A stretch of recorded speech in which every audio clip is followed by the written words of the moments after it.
Hi, everybody. Welcome. Welcome, welcome. Hi. I can see you all. Sorry, we had a little bit of, seems like Zoom's having a little bit of issues. I was having a hard time. Did anybody else notice that signing on? Yeah, some of you did. Yeah. So Terry, my webmaster, is not able to sign on. And so I am going to wait for her to hopefully be able to get on. I had a hard time getting on myself, but anyway, it's great to see all of you. Let's see. So bear with me because I'm going to have to do a little bit of housekeeping along with getting this started. So until we get Terry on, there we go. Okay.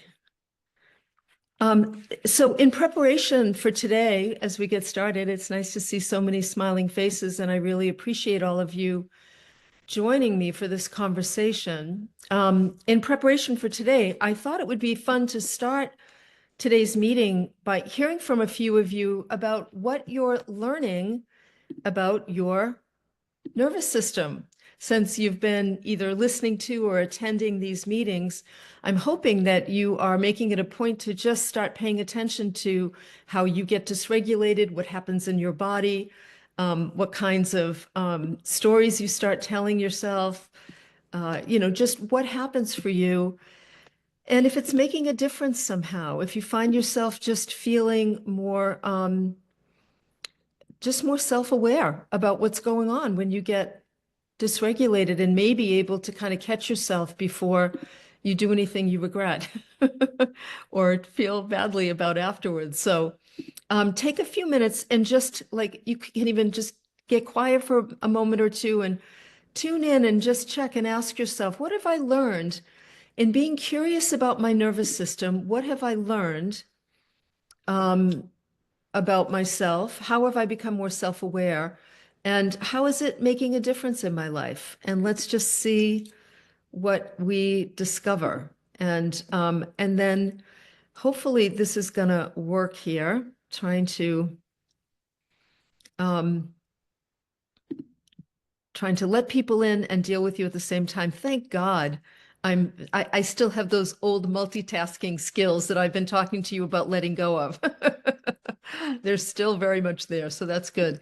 So yeah, let's just hear from a few of you. Hopefully this is going to work. Hey, Vicky, I'm asking you to unmute. Hi, There you- Cheryl. So nice to see you. Um, our hot water heater went out, and my husband, he completely freaked out. And because of your sessions, I was able to just very calmly say, okay, what do we need to do? How can we best get this done? And he was just, at some point, he was just looking at me like Who are you? he was so impressed. hmm So thank you. Yeah, you're welcome. And let me ask you, what would you have normally done in the past? What would you have done? Well, I would have got totally caught up in it. Is he's like, what are we gonna do? Do they have one? We gotta go there. They don't have a truck. What should we do? Should we go to a different store? And I would be like, and So you would instead I was like, well, we could do this or we could do that. And he was just like, And it really kind of calmed him down. Yeah. So there's a couple things. The reason I ask what would you normally do is because it's helpful for all of us to get to know what we look like when we're dysregulated, when we're just a little bit dysregulated, when we're over the top dysregulated. And then that's how we begin to create some separation between us and our automatic reactions.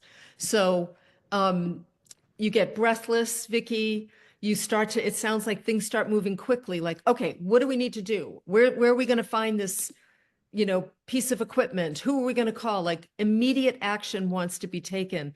Now, it could sound like that's not such a bad thing when you've got something that's gone wrong in your house.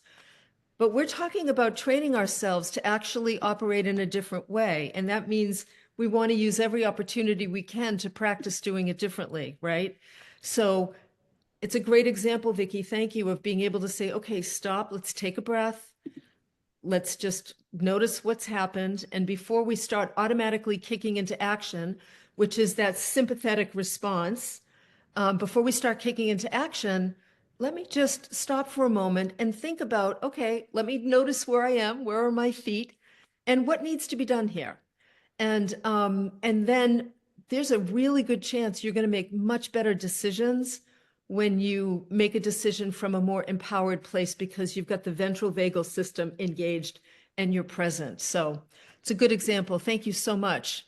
Thanks. Hi, Chitra. Hi, Welcome. Cheryl. Very nice to see you. Nice to see you. I'm just going to share something that I don't know if any one of you have faced, but in one of our grand rounds in Zoom meeting, our meeting was hacked and very disturbing images came up.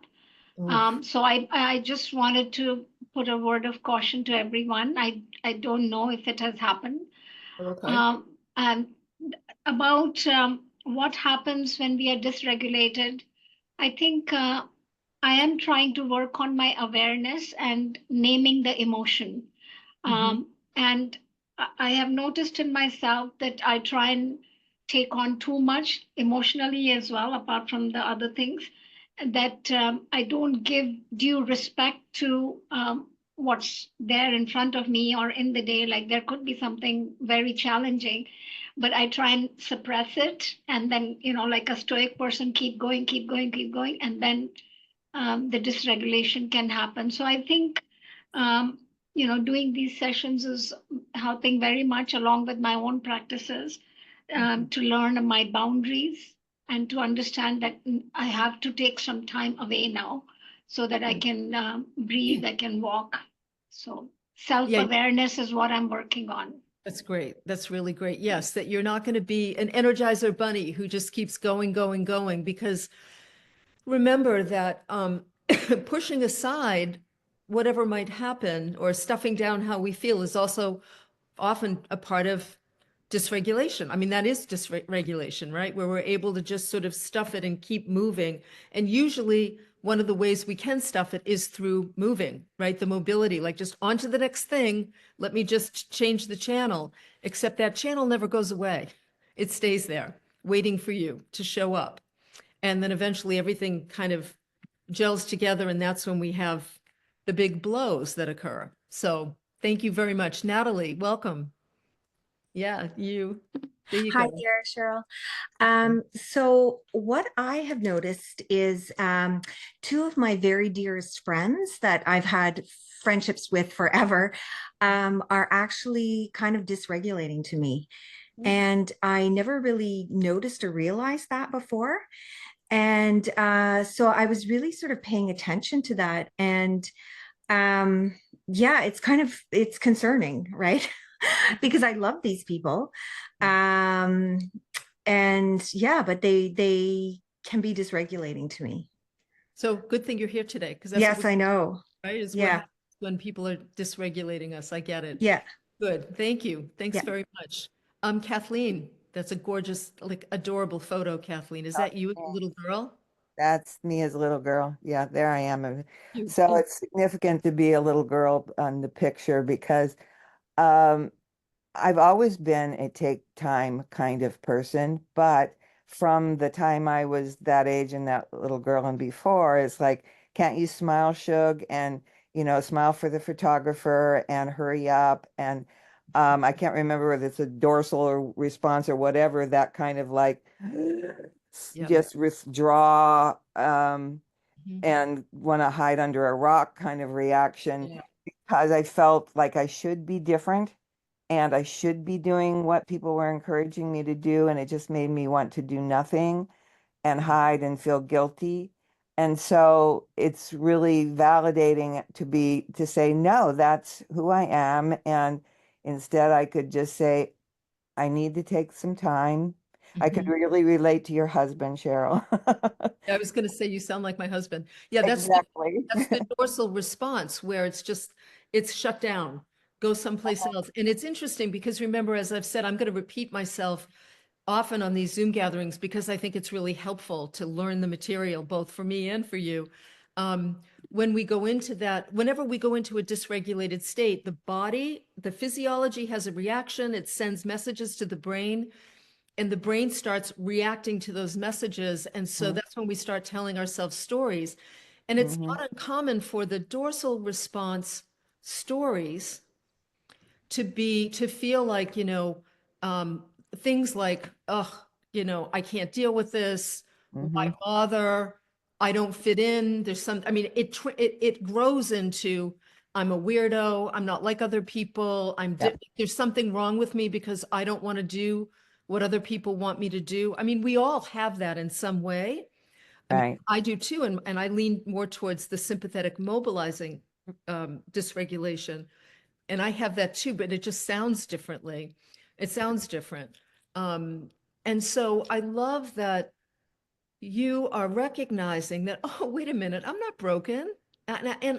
This isn't about whether or not I'm like other people. It's about, I don't feel safe and connected right now. Right. And so because of that, I'm retreating. That's my nervous system's trying to protect me. That's what our nervous systems are trying to do. Part of the challenge is the nervous system is also reacting to historical data, early trauma, early training in terms of nervous system training. Remember, I talked about how our nervous system gets developed in utero. So the training's happening really early on. And I love that old saying, I use this a lot and I change the words a little bit. If it's hysterical, it's historical. Mm. And that's Mm. so aligned with the nervous system because especially for the sympathetic types, where if all of a sudden it's like, whoa, you get your buttons pushed and you're up in arms, a lot of times the hysterical is a strong word, but the overreaction has something to do with history and often very little to do with the present day, right? Mm-hmm. So Right. anyway, thank you, Kathleen. That's helpful. Thank you. And I'm glad you feel like you do fit in because you do. Okay, one more, Sequoia, and then we'll move on to today's. Yes, hi. Hi, thank you so much. So I was in a dance class last night. I'm a beginner and we're doing swing dancing. My hands get so sweaty, my heart is pounding. It is, I love to dance, but it is so scary because this is new and it's like, I don't know what to do. And I look in my partner's eyes and I smile and some look and some don't. And this is so scary. I really need support. I want to continue to do it, but I'm kind of up a creek. So thank you. Yeah. Well, and let me say this, that so are you dancing with strangers? Oh yeah, I don't know any of them. It's a Oh, dance class and I'm dancing with men. I like men and it's like, wow. And yeah. they usually all come with partners and we trade off and dance with all these different people. I'm single and I come by myself and Mhm. and it's a supportive atmosphere, but still scary. And I'm Sure. doing it. Sure. So one of the things you could do is you could say something right up front, just something simple like, please excuse my sweaty hands. This is a new experience for me and I just feel nervous. And what that does, if we remember the conversation about co-regulation, which is our nervous systems are communicating to each other even without speaking any words. So he's picking up on something. He's probably not sure what it is, or he's going to make up stories. Oh, she's so stiff, or she's so, disconnect, like whatever. We make up stories, most of which are never true. But if you say to him, excuse my sweaty palms, this is a real step outside my comfort zone, then you level the playing field. And you might find that there's some people you're dancing with that make you feel incredibly comfortable and And safe. I've been saying exactly that, and I didn't know if it was the right thing to do. So thank you. That affirms I'm on the right Yeah. track. Whatever you need to do to take care of yourself and your nervous system is always a good idea. Very good. Thank Thank you. Thanks very much. You're welcome. I'm glad you're saying that. I always say, when in doubt, the more vulnerable we are, especially with strangers, safe strangers. I mean, the more vulnerable we are, the more we bring our humanness to the table and everybody understands. People suddenly, realize, oh, I'm not alone. I'm feeling, believe me, I guarantee you those guys are feeling nervous too, without a doubt. All right. So today I wanted to talk about, what many of you have asked me to speak about, which is, what happens when we're with people who dysregulate us. And the first thing I want to say is I was reading one of the polyvagal books that I've been reading as I've been studying this work. This one's called Polyvagal Exercises for Safety and Connection. It's also by Deb Dana. I like a lot of her work. She's written a lot of good stuff. One of the things it says, this is my little cat Birdie. Do you want to say hi, Birdie? Can you say hi to people? Yeah, you're going to walk right in front of me while I'm teaching, aren't you? Yeah, go. He's going to want to sit in my lap. I just know it. One of the things she says in the chapter on connecting is that there are perhaps no other factors that can have such a large impact on both length and quality of life than our relationships. Now, many of us have heard that, right? We hear it in the news, how important social connections are, how important they are to our health, without a doubt. So we all know that. And yep, I'm just sorry, just getting noticed that Zoom is having issues, which is why some people can't get on. So we all know how important relationships are. So, I sometimes think of it as, if somebody said to you, I'm trying to think of a good example, breathing, we need breathing in order to live. If someone said to you, you need to take this multivitamin every day and it will extend your life and it will improve the quality of your life, we'd probably all be taking the multivitamin every day. Our relationships are just as important, cat hair, are just as important. And they're also challenging because I think personal relationships are one of the primary learning grounds that we have in our human existence. One of the primary ways that we're challenged to grow and evolve is through our connections with one another. So it's not as simple as, let me get together with my friends once a week and have a great time, because everybody's human and everybody has bad days and good days, and there's always going to be challenges in our relationships. And so it makes it easy to forget that multivitamin that day sometimes, right? When things aren't as comfortable. But our relationships are really important, and they do provide us with wonderful opportunities to grow and evolve.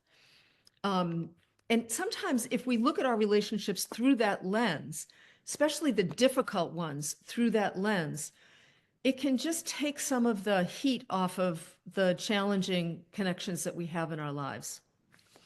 So our relationships matter. The other thing I wanted to read to you from this book, she's written this book for therapists, clinicians who want to use polyvagal exercises with their clients. She says here, I thought this was very interesting. Your clients connect with people whose autonomic patterns, so your nervous system regulation or dysregulation patterns, mimic their whose automatic responses mimic their childhood experiences. As a result of engaging in polyvagal exercises, your client's autonomic patterns begin to change, and they are drawn to look for people who attune to these new patterns. So really what that's saying is, right now, there are people in your life that just help you to play the same records over and over and over again. Just like, I think it was it Vicky that was saying that, oh no, it was, Kathleen was saying, you've got people in your life that you recognize dysregulate you in some way. Well, it makes perfect sense from a psychological perspective. We often draw to us people who will help replay some of the early wounds that we've experienced in an effort to heal them. Freud talked about that many years ago. Repetition compulsion. We keep going back to the scene of the crime, trying to get it right that time, right? So right now, there are people you feel really regulated with on a more regular basis, that you feel dysregulated with, whether it's sympathetic or dorsal. You can go back and forth with them. You can dance between all three states. And they are familiar patterns, familiar ways of connecting that warrant a second look, right? And then I thought it was interesting when she says that as we become more aware of the nervous system, As we become more aware, just Kathleen, like you were saying, as I realize, oh, this is how my nervous system responds to little and big things. This is what dysregulates me. This is what knocks me out of a calm, centered, clear-headed place.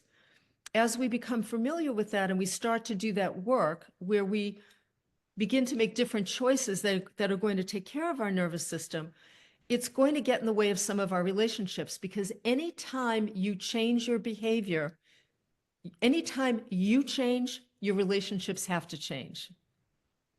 We've all experienced that in some capacity. So,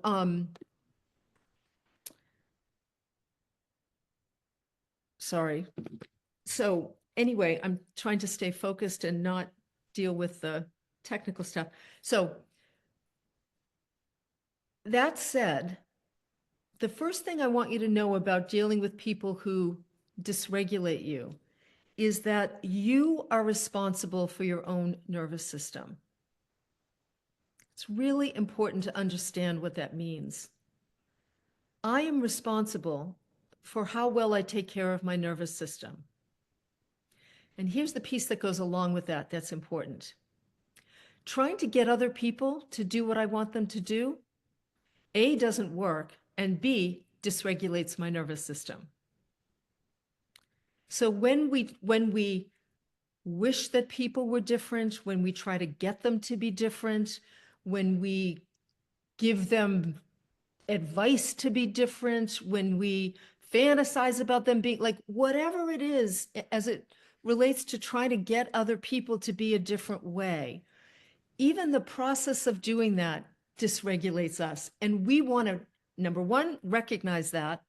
And number two, take ownership of the only thing we have control over, and that is our own self-care and our own nervous system, the care of our nervous system. So when my mother fought me on wearing hearing aids, she would not get hearing aids. She couldn't hear. So what did I do? I came back with, Mom, there is a link between dementia and Alzheimer's and not having hearing aids. Did you know that? No, she said. I said, well, there is. Because if you can't hear, then the brain can't operate the way it normally does. And it starts to just, the brain signals that we use for hearing start to just stop working. I don't care, she said, I don't want a hearing aid. So then I come back, I don't like how they look. And so I kept coming back. And of course, what happened? I just got more and more frustrated until the day that I found like the perfect looking hearing aids, that everything that she said she wanted. And when she put them on, cracks me up when I think about it. I'm sure she's somewhere laughing with me right now. When she put them on, and she did not want anything attached to her phone because she didn't like a cell phone. When she put them on, she said, I can't, it's too low. And I said, well, all you need to do is just turn this button. Oh, I'm not turning any buttons, she said. I said, well, Mom, it's just a little button right here. No, I'm not turning any button. I said, okay, so you'd rather be deaf than turn a button? She said, yep. And I said, okay. And I took the hearing aid, boxed it back up. And that was the day I realized, oh, the only person who's getting dysregulated here is me. I needed to respect her wishes. She had a right to not hear anything. And I could have saved if I were with her now and we were in that scenario, it would have literally been like this. Hey, Mom, I can tell that you're having a hard time hearing, and that's going to really affect your relationships and your health. Is there something you'd like me to do to help you? I'm happy to do whatever I can. And if she said no, my response would have been, I respect your decision. And if you change your mind in the future, let me know. Period. No ruminating about it. Now think about your own lives and the people in your life who are making you a little crazy, especially if you're dealing with aging parents, elderly parents. Might even be you that somebody else is dealing with, right? In that scenario, it was my responsibility to take care of my nervous system, not to try and get my mother to be any different way or to do anything different as a result. And this is a really important point I wanted to make right up front, because so many of the questions that I hear from people when they talk about this person drives me crazy, that person drives me crazy, is usually kind of centered around what do I need to do to get them to be different than how they are? And the answer is nothing, because you can't do anything to get them to be different. But you can make different choices. And sometimes those choices are really hard. Like not showing up when somebody needs you because you know that you've shown up 17,000 other times and they're just not in the market for your advice or your support. And letting them deal with their life in whatever way they choose to. Or it might mean deciding, you know what, I'm going to visit mom and dad or mom or dad once a week. I'm going to call once a week instead of every day because every day is so disruptive to me. And I'm going to learn to deal with the guilt that dysregulates my nervous system. I'm not going to keep calling, which perpetuates the problem, in an effort to alleviate my guilt. That's a short-term dysregulation fix. And what I want for all of you is to be able to do some of the fixing on a more long-term basis, right? We're always wanting, as coaches, you always want to deal with the source of a problem rather than the symptoms. So we want to get to the root of what's going on and see what we can do about it. So this is why it's so important for you to get to know your own nervous system. You know, you can ask yourself or finish sentences like, I know I'm dysregulated when ... You know, you might want to write that down. Simple sentence stem. I know I'm dysregulated when my mouth gets dry, when my breathing gets shallow, when I feel I feel cortisol surging in my body, when I get angry at inanimate objects, when I'm frustrated because it's time to feed the cats and I don't want to do it. Like whatever, like look for the details in everyday life that teach you about dysregulation and also about what I would call like impending dysregulation. Like, oh, I have to visit my mother this weekend. And oh, it's always such a difficult visit because X, Y, and Z. And suddenly you're dysregulating yourself just with your thoughts about, you're anticipating something that you're going to do. And the dysregulation begins before you even get there. Right? So what happens? I know I'm dysregulated when, or what happens when I get dysregulated is ... And you could even break that down to what happens in my body is, and the body's the first place we want to look. So in relation to other people, you can think about this, like you could call to mind somebody in your life right now. Anybody, you could pick a random person, a spouse, a family member, a friend, a coworker, and just close your eyes and tune in and notice, what does your nervous system do? What do you notice in your body when you bring that person into your consciousness? Right? What do you notice? Like you might notice that, you know, I'm thinking about a particular friend of mine, and when I bring her into my consciousness, like I literally can feel my shoulders sink. Like she's somebody who's very regulating for me. So I feel like my shoulders move down, I smile, my breathing gets a little deeper. I think, oh, you know, I always have such a good time when I'm with her. I really love her. You know, she's just, there's real simpatico between us. Right. And then there's somebody else I can think of, another really good friend. And it's like, when I think about her, I think I got to be on my toes. So all of a sudden shoulders go up, got to, you know, got to be ready, got to have certain things in place.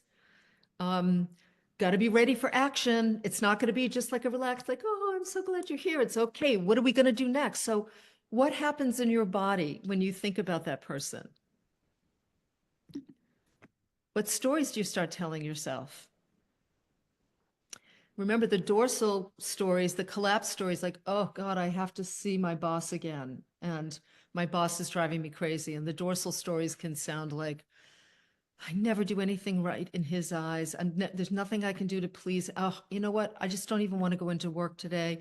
I know I'm going to hide out in my office. I'm going to do whatever I can to make sure that like everybody thinks I'm not available, right?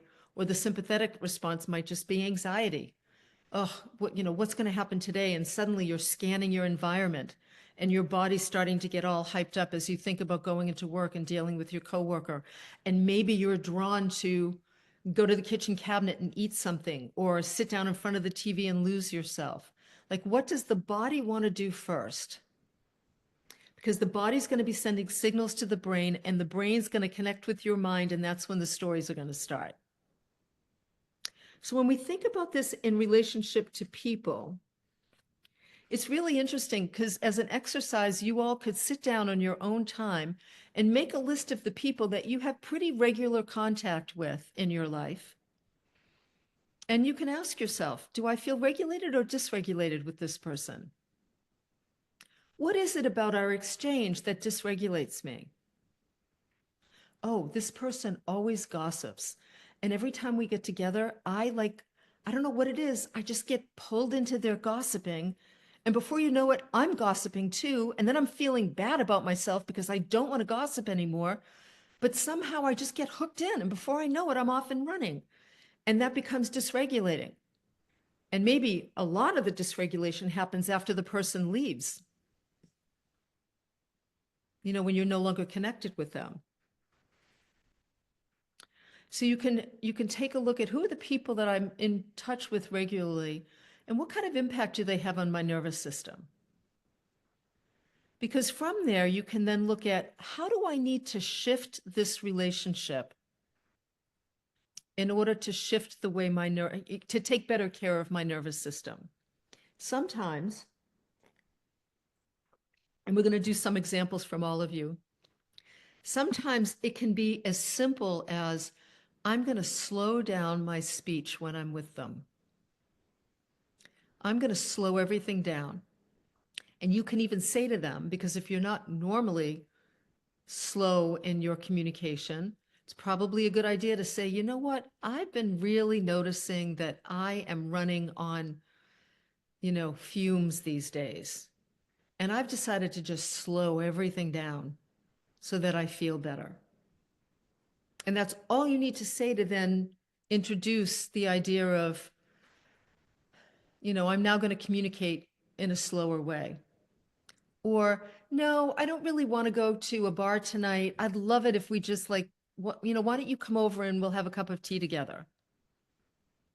Or if you tend towards dorsal, Kathleen, if you tend towards dorsal, you know what? Why don't we go for a walk?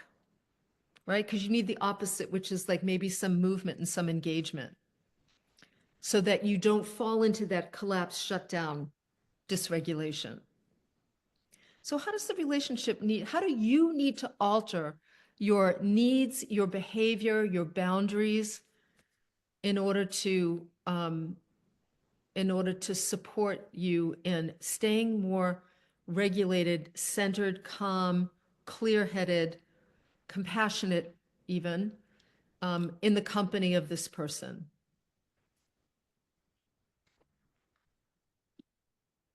This doesn't mean, by the way, that you need to just kick some people out of your life.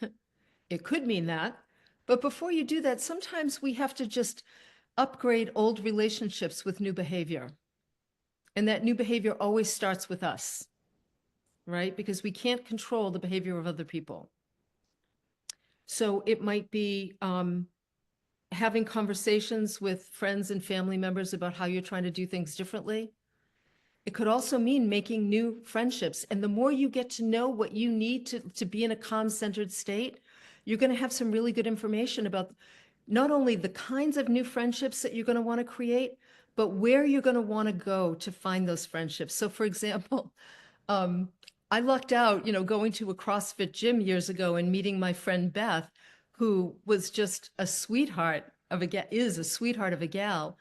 And that was at a time in my life where I was more, I don't know, just really into more activity. Well, and probably more high strung, I would say. And today, if I wanted to meet somebody who was more in a regulated state, I might go to a regular yoga class or a meditation class or some place where the activities Or, you know, even swing dancing. I know Sequoia was mentioning swing dancing. That can be a beautiful regulating experience.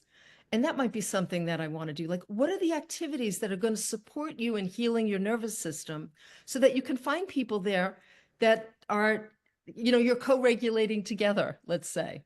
I mean, just imagine, like sometimes now when I walk into a restaurant and they have like a big bar and there's all these people sitting around the bar and, you know, it's loud. And I just think they're all co-regulating with one another. It's working for them. I mean, everybody seems to be having a good, nothing wrong. There's no judgment here. It's just seeing co-regulation or seeing how we just automatically fall into line with one another. Seeing it through a very different lens is kind of an interesting experience to me. So anyway, let's do this. Let's hear from some of you, especially some of you we haven't heard from yet, with questions related to somebody that you struggle with when it comes to nervous system dysregulation. And let me just do this. Yes, I see you, Linda. All right, Linda, let's start with you. I'm asking you to unmute. There you go. Hi, Cheryl.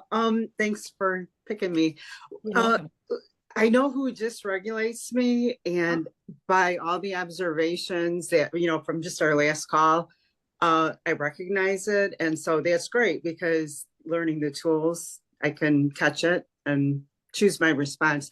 But the one interesting thing that I wanted to bring up is that my very best friend, who we've been friends for over 40 years, and regulate each other because of different circumstances that may be occurring in the world, we might have a different reaction. But knowing what we're learning, I realize that she is a dorsal, but it gives me the tool to know how to help her because I recognize it now. And so it's no problem because then we can go swimming or, you know, or do that walk. And so I thought that was really interesting because it's not always about knowing your own self. If you can recognize it in someone, then you know you can kind of adjust willingly if you know, if you recognize what the issue is. Sure, because first of all, you're not going to take their behavior personally, right? Right. Understanding that we have different ways of dysregulating.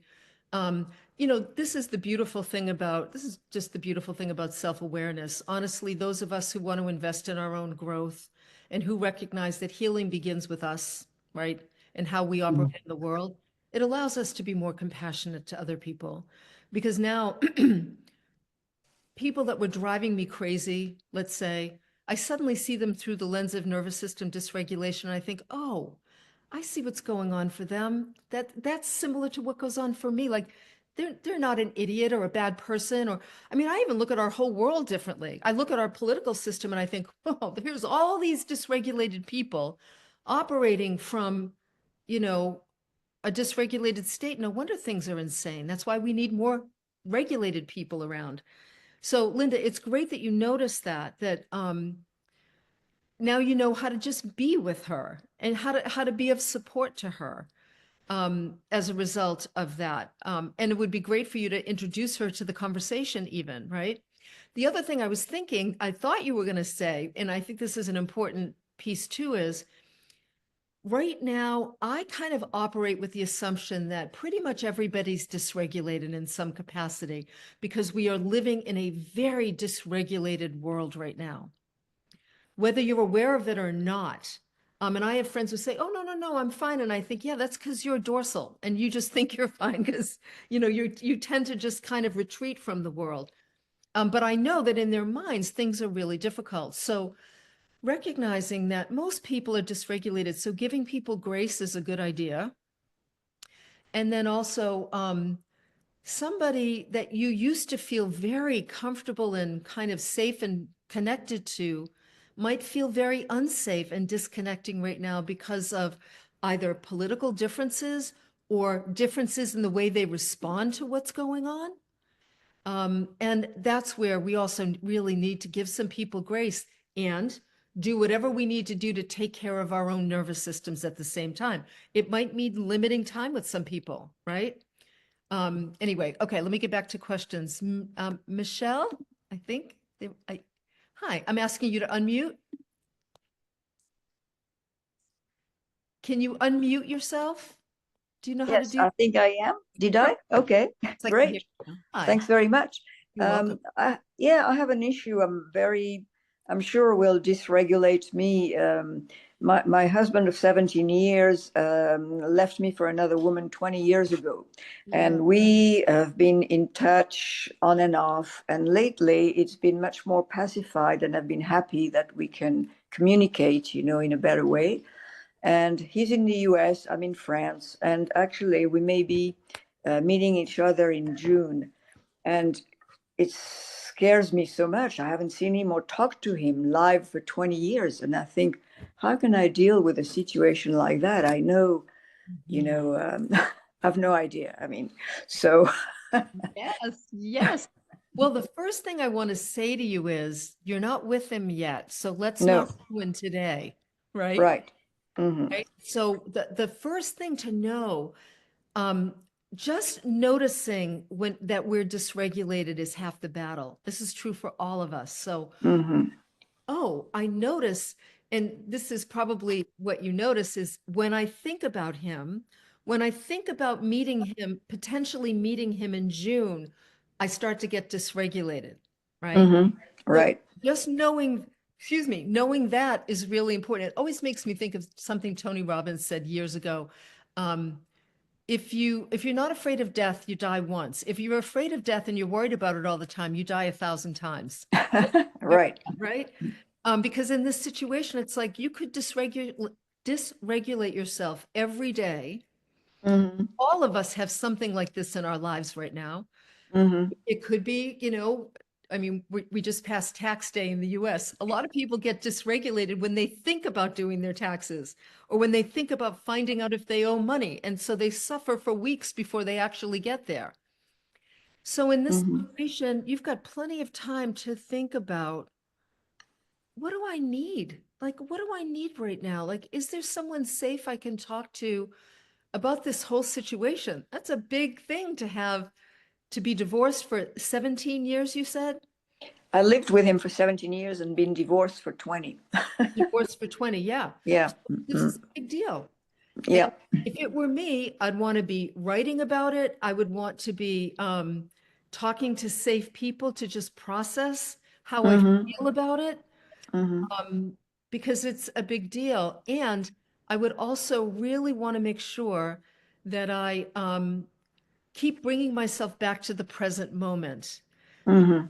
Because, my dear, your mind is going to convince you that if you just keep thinking about this, you will arrive at a place where you feel okay, and that's not true. Right. Our mind is never the vehicle for creating peace. Please, everybody hear that. The Mm-hmm. mind will only lead you to the past. It is a past sourced database. And Mm-hmm. it's only going to lead you, first of all, it's looking for ways to keep you safe. So it's looking for danger, potential danger. Mm-hmm. And then it's going to convince you that you just need to keep wrestling with it until you feel better. The answer lies in coming back to the present moment. You could even say to yourself, what's your first name? Michelle. Michelle, it is Michelle. Okay. Yeah. Michelle, so that when you catch yourself thinking about him, Michelle, sweetheart, come back here. Let's stay here. Like, Mm-hmm. let's stay right here, sweetheart. Let's stay here. Let's not go into the future. Mm-hmm. If you do that enough times, your mind will stop taking you there. It really will. I promise you that. It's amazing how it works. Mm-hmm. But you have to be vigilant. Mm-hmm. And Thank you so much. Yeah. you'll know the closer you get, and with some processing with safe people, you'll know whether or not it's the right thing to do. It may or may not be. Mm. Right. Right? Right. Right. Okay. Thank you. Thank you very much. You're welcome. Sophie, and who do we have with you, Sophie? Who is that little? Oh, there we go. Come on, girl. Unmute. There you go. It's Lily. It's my cat. It's interesting that she showed up because I was gonna say that Lily is literally my most regulating companion. She helps me sleep. And with humans, so I'm an empath, I'm highly sensitive. I have a so my question is, uh, my husband and I have been married almost 40 years, and he he still works. He comes home from work energetically. He brings home every patient he's met with, and he doesn't always understand when I say, "Oh, I'm getting dysregulated." He often feels criticized by me, and so sometimes we'll feel regulated when we go on a long walk together, and he's had time to journal, on the weekend. So how do I? And this happens with a lot of people in my life. I end up feeling dysregulated and spending a lot of time alone with my cat in nature, and I love all these things, but sometimes it's like, all right, I got to do the human things. I'm not dead yet. So how do you do You you have know, anything to say about that? And then last night he said, "Oh, and I'm retiring soon. Are you happy to have me in the house all the time?" And I'm like, "No." Anyway, did you say that to him? well, I said I kind of like having my space. I try and I have my routine. That's Yeah. what I said. But then I was up all night feeling like, oh my goodness, well, how am I going to do with this? Yes. So here's what I have to say about that. First of all, it's really funny because as I've been studying this work, every now and then, my husband Michael will, I don't know, want me to do something or, stay up late to watch something. And I say to him, no, I can't stay up late. I need my sleep. Oh, but come on, stay up with me. I'm like, no, it's going to dysregulate me. Or like, sometimes I'll say, no, that's dysregulating me. Don't tease me. And I joke with him. I say, I'm just studying this right now. And then the other day, I don't know what it was. I did something and he said to me, "You're getting dysregulated. Now don't get dysregulated." And I thought, yeah, of course it's going to come back to me. So, Sophie, I have this thought about being empathic, and it's not fully formed yet, but I think so. So bear with me. I don't know for sure, and this is in process, is what I want to say. I'm a very empathic person. There are humans, if we look at the Enneagram, which is the personality typing, there is a type on the Enneagram, type 2, the helper, that is the empathy type out of all of the 9 types. So I know that there are certain personalities that are more oriented towards being empathetic. I think when we feel like a pincushion in a world full of pins, I think it's probably an invitation to look at what are the things we need to do on a regular basis to take care of our own nervous systems. Because sometimes, and I'll speak for myself here, my way of being in the world was actually a protective mechanism because I was trying to protect my empathy without engagement in by withdrawing my engagement from the world. I was trying to protect myself.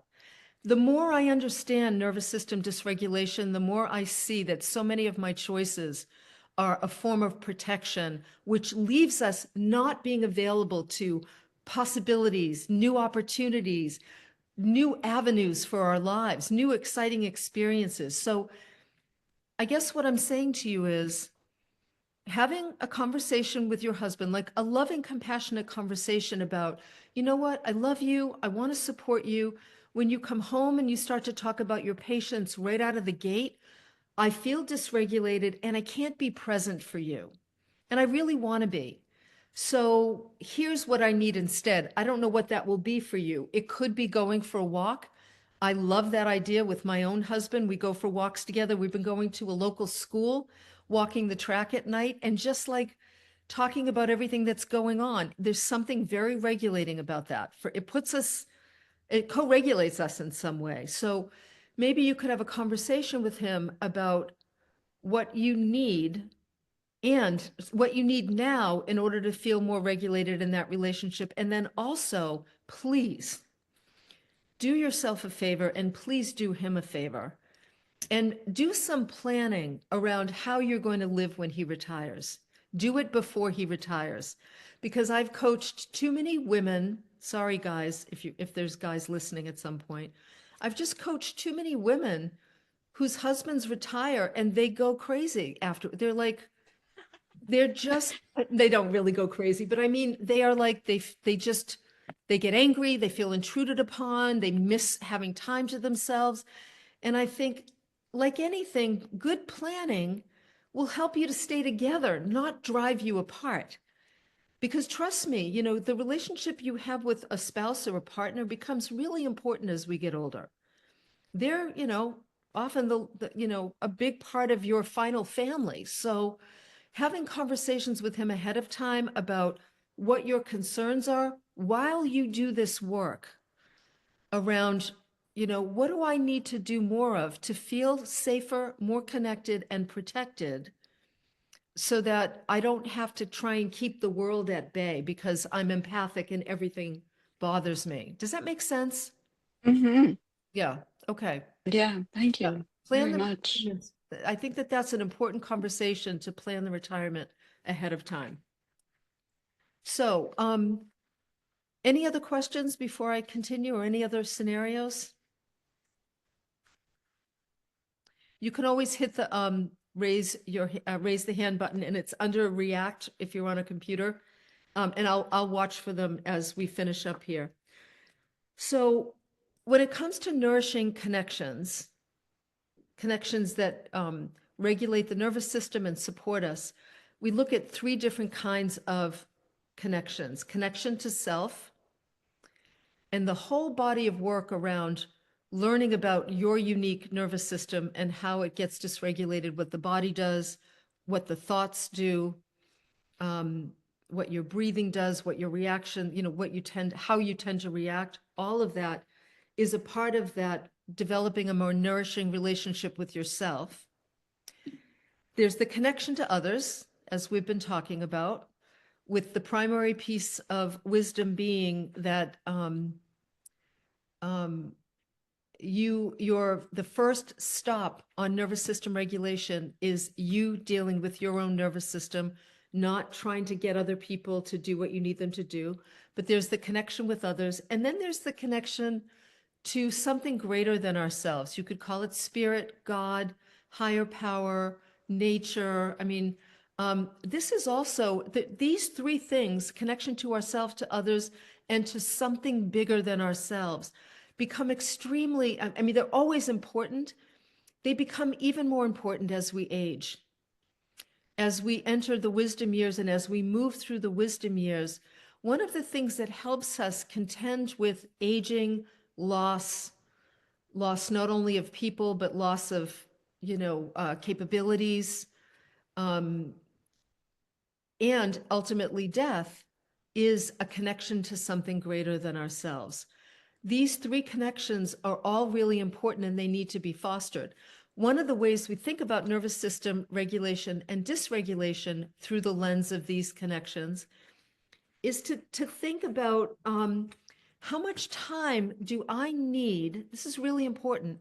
How much time do I need to spend alone in order to feel more regulated on a consistent basis?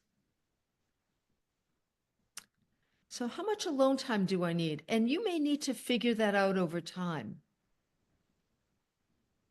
That's going to take some exploration, some kind of just noticing when am I too social? Because the next part is, how much time do I need with other people? Some people begin to get dysregulated when they've been alone too long, when they haven't had good, nourishing connections with other people, when they haven't had enough of that. And so, for example, if you're really empathetic, as we were just talking about, if you're really empathetic, you actually might need more time with regulating people to begin to get your nervous system, especially if you tend to go into the shutdown mode, to learn how to be with human beings in a regulated, co-regulated way. So how much time do I spend alone? Do I spend too much time alone or too little time alone? Do I need to spend more time alone? How much time do I spend with others? What does my calendar look like? Am I too busy? Am I able to see the people that are really important to me that I say are important? Are they priorities? Or do I just keep myself so socially busy that, yeah, I have people that I see, we have good times, I enjoy their company, but they're not as nourishing as certain people that I don't get to see enough of. And then in terms of a connection to spirit, what am I doing to create an ongoing relationship, with some kind of power greater than me? And that to me could mean going to church by yourself, sitting in a church by yourself and meditating, or going to a service. It could mean going out into nature, waking up and watching the sunrise. Oh my gosh, yesterday when the sun set here, we had a storm move through. And all of a sudden I looked out my back window and it looked like this hill in my backyard was on fire. It was lit up and I thought, wait a minute, the sun sets on the opposite side. What's going on here? And when I went outside, there was a little piece of sun still showing before it set, and it was shining on the hill on the opposite direction. Some of you may have seen that before, and it lit up the whole, and I just stood there in awe. And awe is an example of a connection to something greater than yourself. So it might mean that you need to get up and see a sunrise or go watch a sunset, right? Put yourself in some kind of awe-inspired environment. This is why bird watching has become such a big deal. I think people go out and they're just like taken by a bird they suddenly see out of nowhere that they normally don't see. We, as human beings, we want that deeper connection to something bigger. Go out and look at a star-filled sky. Trust me, those experiences matter because they connect us to the reality that this human existence is really quite fleeting. All right, Diane, I'm going to try and take your question quickly before we wrap up because I see you've got your hand and I don't want to leave you hanging. There you go. Hi. Oh, you're so kind, Cheryl. Thank you. Welcome. I spend a ridiculous amount of time alone, and I do outreach, and I have lots of acquaintances, but not the deeper connections. And recently I was on a plane and I met somebody and we just had the lovely conversation. And for a variety of reasons I won't bore you with, we haven't been able to stay in touch. And there's that feeling of this lost misconnection.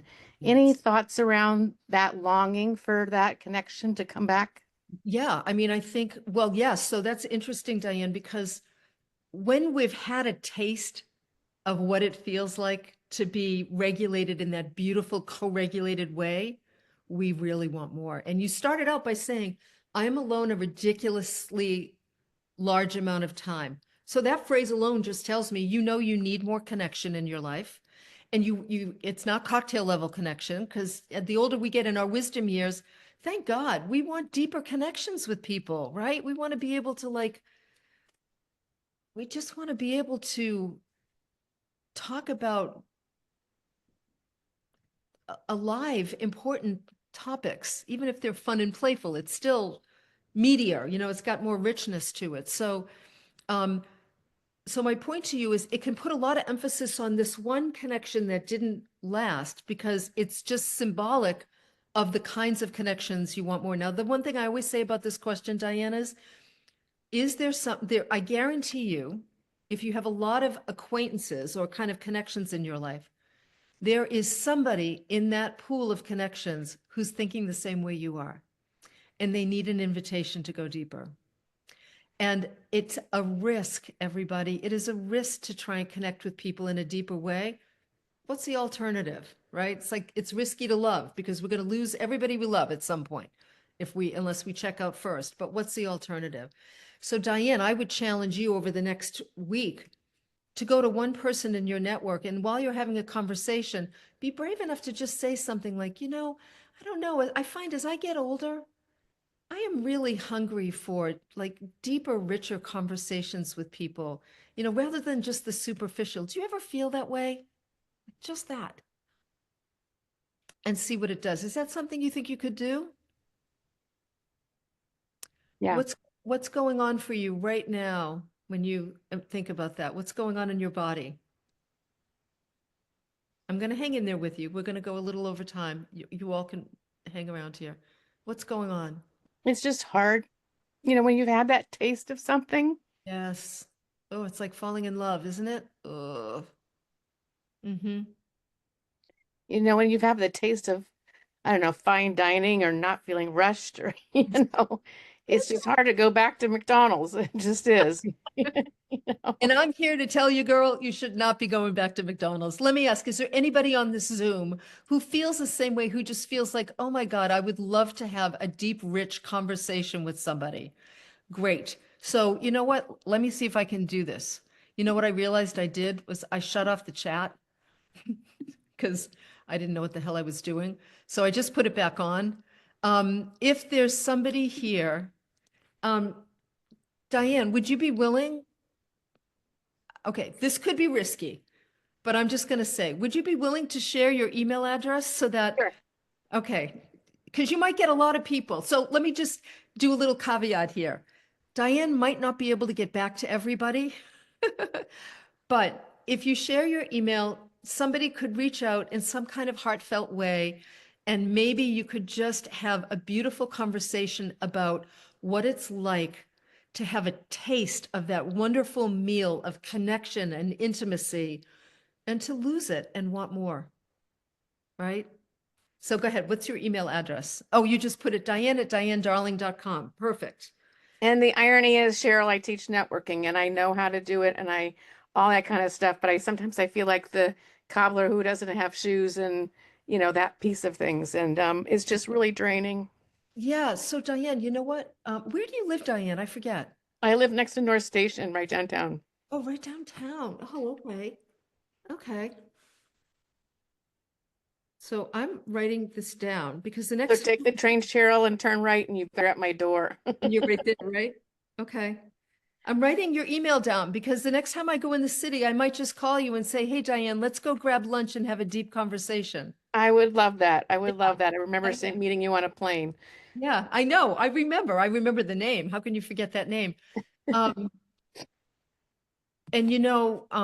if you're willing to take the train too, at some point, we're finishing over our garage where it's going to be this beautiful, beautiful space.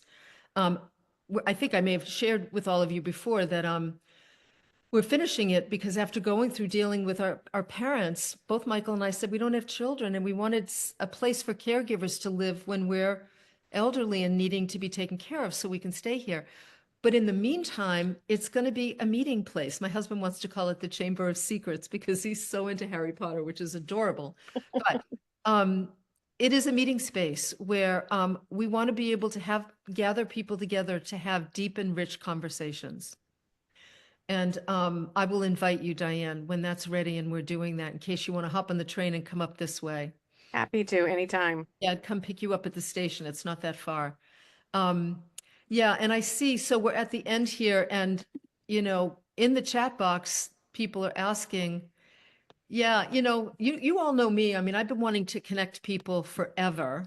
I've been doing it forever, the old life makeover groups years ago. And I'm going to save this chat. It's going to be saved with this recording. And normally we post the chat on my website, but I don't really. So just look in the chat box in case there's a way the two of you, in case there's a way people can connect. People can go ahead and email you, Diane, but I noticed there were some other people saying, hey, I'd love to connect as well. And, I'm going to find a way to help us do that at some point. So hang in there with me. In the meantime, I hope that all of you were able to get something today that will help you to deal with finding richer, more intimate, meaningful, and fulfilling connections with others, and ways to set boundaries with the people that you feel like, you need to be connected to that maybe are tough to be connected to, so that you're able to be more loving in their presence, even if you have to limit the time that you're with them. There's nothing wrong with that. So anyway, Diane, thank you for your vulnerability. I think everybody can feel it. I appreciate It takes such courage to be vulnerable like that, and I really appreciate it. And I thank all of you for joining me again. As I always say, the recording will be up on the website shortly. You can always send an email to Cheryl@CherylRichardson.com if there's other topics you want us to talk about. Trust me, I'm going to move away from nervous system dysregulation into other areas. I'm just in the, as my therapist said to me, you're in love, you're in the falling in love stage, and I am. I'm enjoying it because it's made such a huge difference in my life in ways like I'll continue to talk about for a while. So anyway, thank you all very much. I'm sending you lots of love, and I'll look forward to our next gathering together, probably next week. All right, take care. And yes, happy Holy Week, everybody. Bye-bye.